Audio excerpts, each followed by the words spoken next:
All right, the aforementioned Pete Hegseth, co-host of Fox and Friends Weekend, is here. Now, Pete, I think that some of these bunkers are bigger than the houses that you and I grew up in, but you've got a bunker, and that it doesn't surprise me to hear that. What kind of bunker are you building out there? A very simple bunker, Brian. I thank Griff for the shout out. I don't have billions of dollars to build a bunker. Like most people, not a lot of disposable income with lots of kids, so you do what you can. The house we bought came with like a cellar bunker, tornado shelter type thing. So we're trying to modify it to be prepared. But all I'm really trying to be prepared for, Brian, is a grid down situation. I don't know if the zombie apocalypse is coming. I don't know if war is coming. I don't know what's coming. All I know is that when the power goes out, whether you're in Tennessee or New York City, life changes.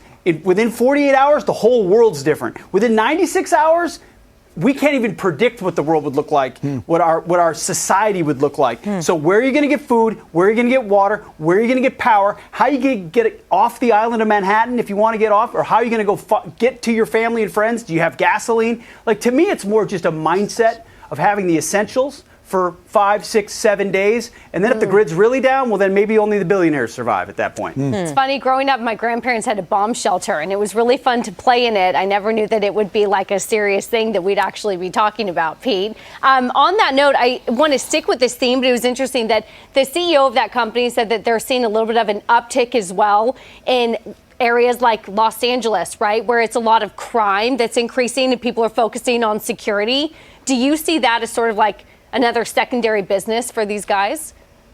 Big time. Well, that's a huge secondary business, the idea of safe rooms where you can go should you be. I mean, think about places where the rule of law barely exists. The police forces have been thinned out. The 911 reaction time is minutes, tens of minutes when it used to be a minute or two. What are you going to do if there's a home intruder?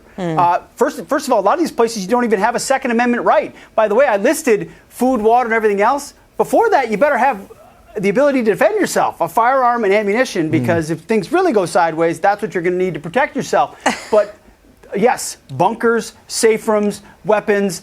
Hey, we can laugh about it. But if something changed, it's going to be the folks that are prepared that are ready to go. It's not a conspiracy. I think it's real life. Let's get to something a little more fun. It seems that President Trump is going to be doing a fundraising. It is a little more fun. At least it'll be a party and not the apocalypse. But he's going to be doing a fundraising event in Palm Beach this weekend. He wants to try to raise $43 million in one night compared to that $26 million that Biden brought in, by the way, when he was flanked by former presidents Clinton and Obama on each side, who really were more of the draw. But also, Charlie Gasparino reporting that billionaires like Ken Griffin, for example, might be donating to Trump as well. You want to see not only the grassroots side of this, but the big donors get behind him, Pete.